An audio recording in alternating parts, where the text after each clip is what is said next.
Sumasama siya sa mga taong may ganito ring panuntunan.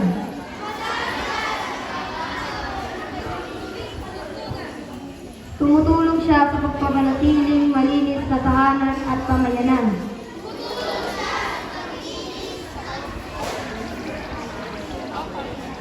Diba,